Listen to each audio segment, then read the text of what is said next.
Hey guys, what's going on?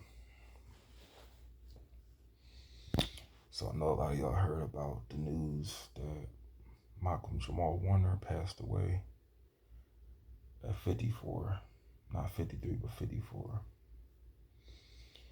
And right now, I'm not gonna make it like that. Was just following everything he did. I was only a fan of Tyson. I never got into Malcolm and Eddie. Um, I love the Cosby Show. And I'm gonna try to watch that episode of SNL that he was on back in '86. He hosted SNL with Run DMC. But I'm a big fan of the Cosby Show. I think it was one more show he did. Anyway, if y'all didn't know, I said this in my series I did. I almost drowned myself when I was 13. A little bit. You could say, well, here's the thing: camp would end around the middle of August, right? It would start around like a week after school let out, a week or two.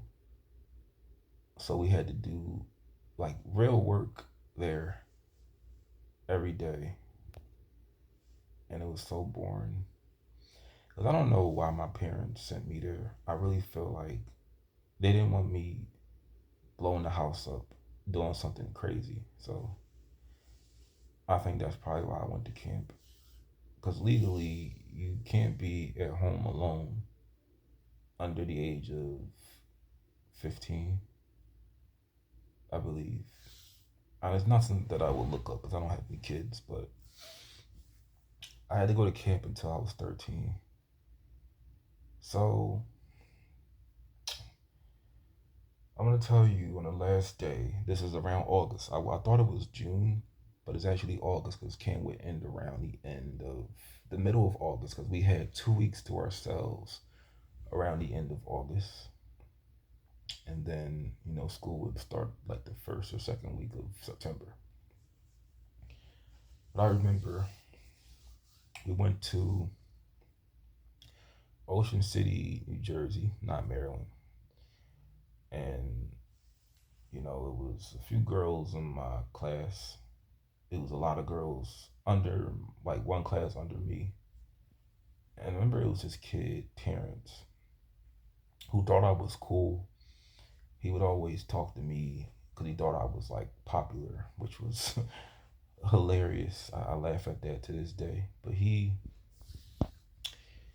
and him actually came in contact around 2002 when he took my coat and I took his, and mine was too big.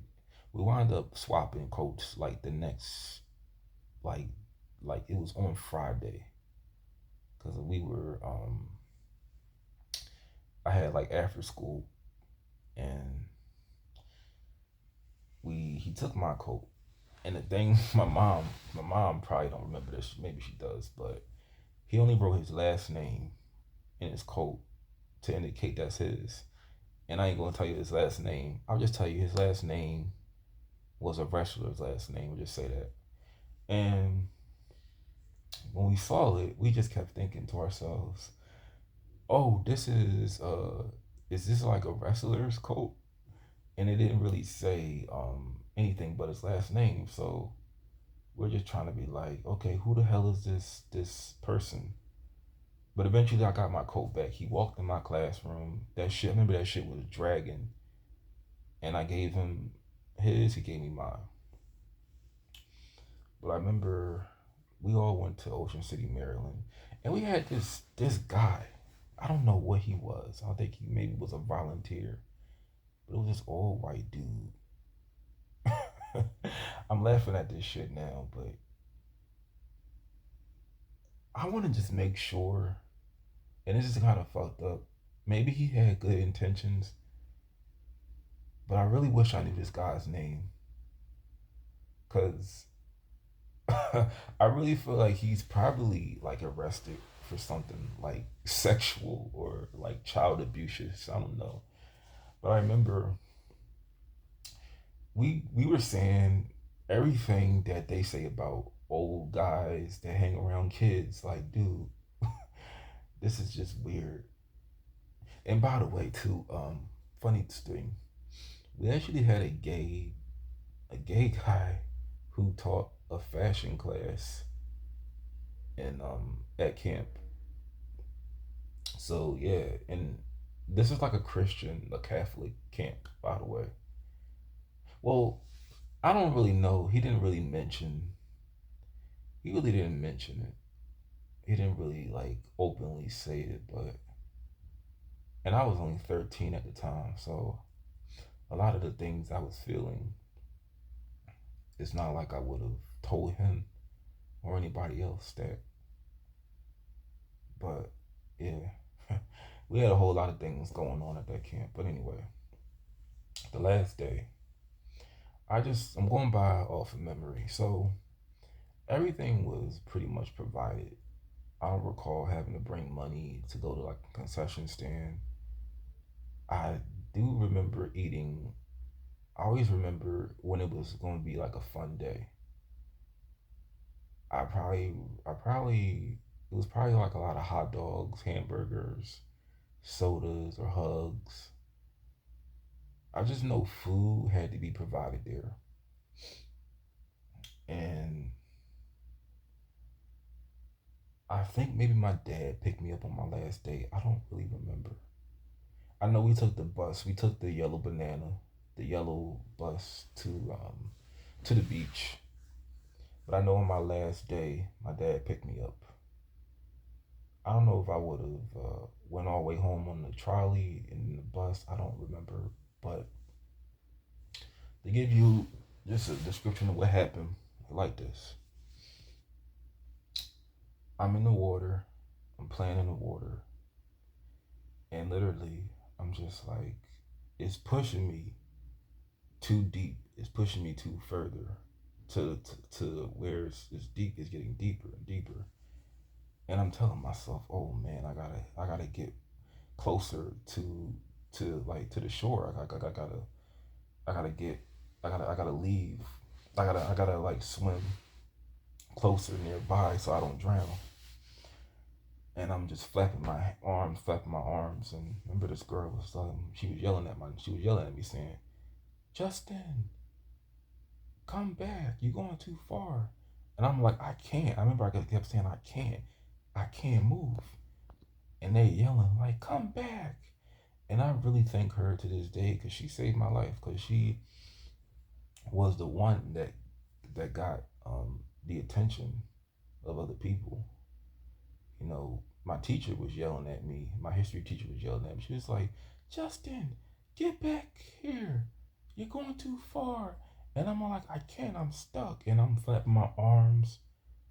And I'm not really being dramatic about it, but I'm just scared because I'm just like, I'm about to drown. And then the lifeguard, like 30 or 40 seconds later, he drove the the jet ski in my direction. He came and he rescued me. He took me back to the beach. And I walked back to where all the stuff was, and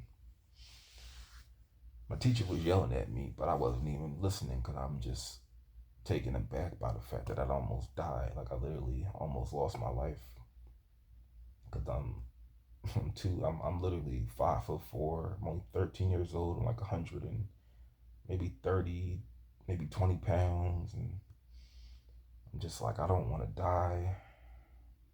Almost, and I'm just real shook after that happened,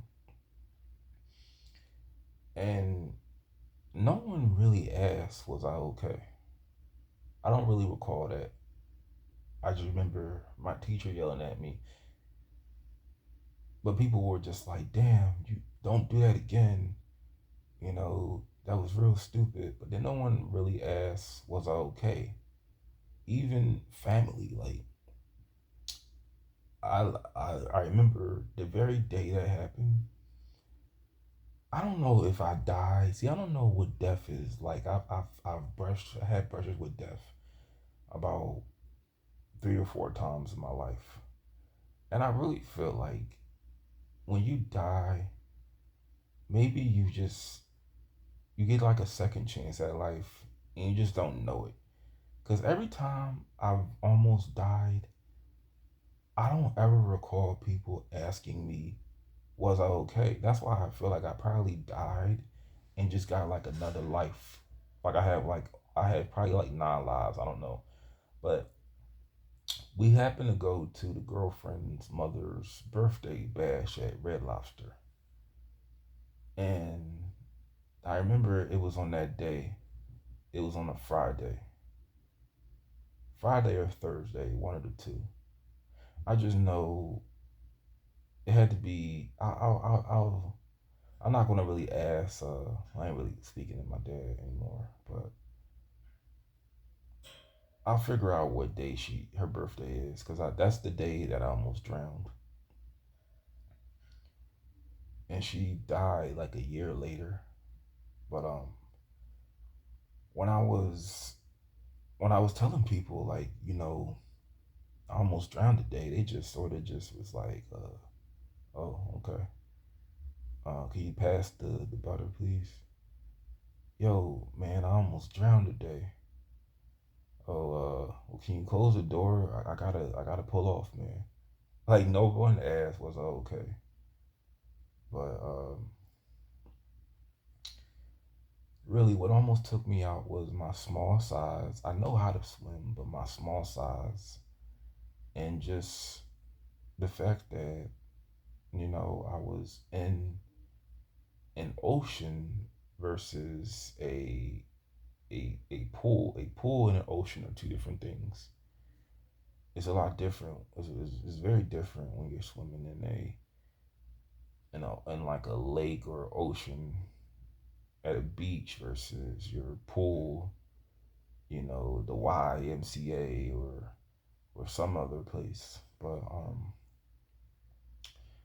ever since I was 7 or 8, I was taking lessons at the Y for swimming. But that's my story on how I almost drowned.